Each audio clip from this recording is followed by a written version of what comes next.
The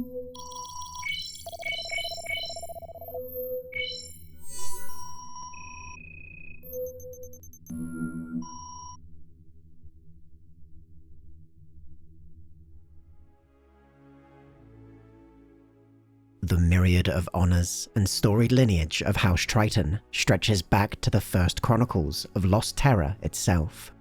In the labyrinthine archives maintained beneath their palatial capital, the oldest histories reference the legendary names of Jupiter, Saturn, Neptune, and the pivotal role of the house's forefathers in taming the ancient frontier of Great Sol. Of the many corporate empires harnessed by Terra during this mythic era, Triton's wealth was carved from the ice. As the first nations of the outer planets were overwhelmed by the masses fleeing the battlefields of Terra, Venus, and Mars, the value of water surpassed that of gold. The Triton Corporation, and its monopoly over the lives of billions, was ready to dictate the fate of nations. Some records tell that Triton ruled territories in the outers of Great Sol directly, but any claimancy to such titles has long since been lost. All that can be said in their place is that Triton was among the many powers of Terra awarded stewardship over some of the very first extrasolar colonies. Which side Triton took during the corporate wars that collapsed the Second Federation is another mystery, one of the many secrets locked away in the house's archives, kept even from those who tend them.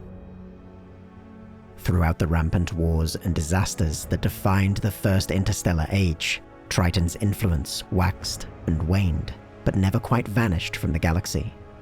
It was listed among the victims of the Antares massacres, honored among the battle fleets in the Miracle at Ursa Minor, and named a participant in the First Conclave at Holy Gemini.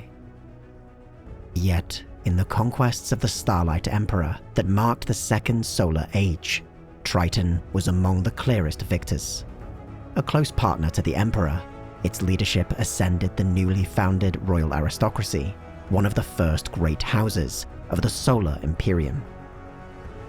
In the golden age of mankind's dominion, Triton helped to maintain the delicate balance of power that defined the greater peace. But those days too are now long since past. The extragalactic invaders arrived without warning, bringing such terrible slaughter and carnage that even the great might of the Imperium only barely prevailed. The Emperor was killed, the throne world destroyed, and even in victory, the great houses left scattered and isolated in a hostile, fallen age. On the world of Callistus, the final preparations of House Triton are being made. Technologies have been rediscovered, the ancient starports restored, and the stars overhead, long out of reach, now burn once more in the ambitions of man. By one method or another, the Imperium must be restored.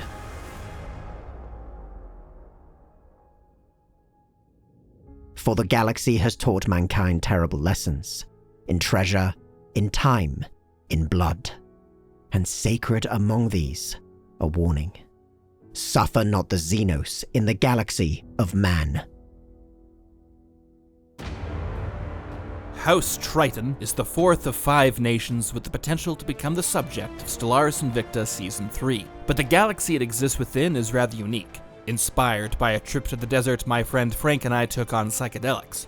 If House Triton wins, we'll be asking our community to submit not only alien empires, but other human houses formerly of the Imperium. We'll work to find those human houses and rally them under a new empire, and ensure a human-only, or at least a very human-friendly galaxy.